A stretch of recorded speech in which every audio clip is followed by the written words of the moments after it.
Hello everyone, welcome to my mini blog. अनि म चाहिँ जाँदैछु आज मेरो बुवा आमाको चौरासीमा। आमा भन्नाले मेरो मामलीपट्टिको हजुरबा हजुरआमाको चौरासी पूजा हुनु लागेको। अनि चौरासी पूजामा चाहिँ के हुन्छ भनेर मलाई पनि थाहा छैन, मेरो पनि पहिलो अनुभव हो। अनि त्यसमा के छ कसरी हुन्छ भन्ने कुरा चाहिँ अब आफू पनि अनुभव गर्दै सँगसँगै तपाईँहरूलाई पनि के हुन्छ भन्दै देखाउँदै जान्दैछु। अनि यो चाहिँ हाम्रो फर्स्ट डे हामी जाने गरेको दिनको भिडियो हो। डेस्टिनेसन चाहिँ लालबेतीसम्मको हो। अनि लालबेतीबाट पनि अब हामीले सफारी नभए टेम्पो लिएर जानुपर्ने हुन्छ भित्र। 20 मिनट आधी घन्टा जस्तो टाइम लाग्छ। अनि टाइम लगाइसकेपछि हामी पुग्यौँ लालबेतीबाट पुगेपछि हामीले सफारी लिएर फाइनली हामी चाहिँ मामुली घर आइपुग्यौँ। अनि मामुली घर आइसकेपछि चाहिँ 14 जना नाता नातिनाको धनी हाम्रो आमा हजुरआमा हुनुहुन्छ। अनि उहाँलाई हामीले ढोगेपछि हामी माथि कोठातिर लाग्यौँ। यो चाहिँ हाम्रो पुरानो घर। यो घरमा कति याद जोडेको छ, हाम्रो सानो बच्चादेखिको बचपनहरू सबै यहीँ बितेको छ।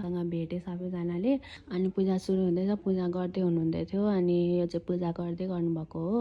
अनि मेरो मम्मी मात्रै ढिलो हुनु भइरहेको थियो क्या। अनि मम्मी चाहिँ अब छिटो गरेर आउनु भनेर म फोन गरेर भनिरहेको थिएँ। अनि पूजा सुरु भइसकेको थियो। बाजु मलेजु बस्नु भएको थियो। अनि ठुलो मम्मी अनि 4 जना चाहिँ चमाहरू बस्नु भएको थियो।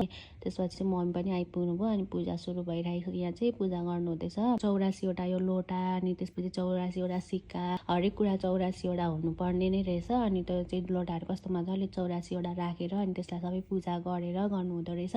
पूजा चाहिँ एकदम धेरै लामो हुने रहेछ। अनि यता चाहिँ 84 पूजाको लागि पुरीहरू अनि सेलरोटीहरू पनि बनाउनु हुँदै रहेछ। ठुलो एउटा स्वस्तिक बनाउनु भएको थियो। यहाँ चाहिँ स्वस्तिक बन्दैछ। अनि स्वस्तिकमा अनि 1.25 लाख बत्ती सबै अनि तेलमा डुबाउँदै हुनुहुन्छ। अनि 1.25 लाख बत्तीहरू चाहिँ रेडी भयो। अनि रेडी भइसकेपछि चाहिँ त्यो स्वस्तिकमा वरिपरि स्वस्तिकको माथि राखेर अनि बाल्ने गरिन्दो रहेछ।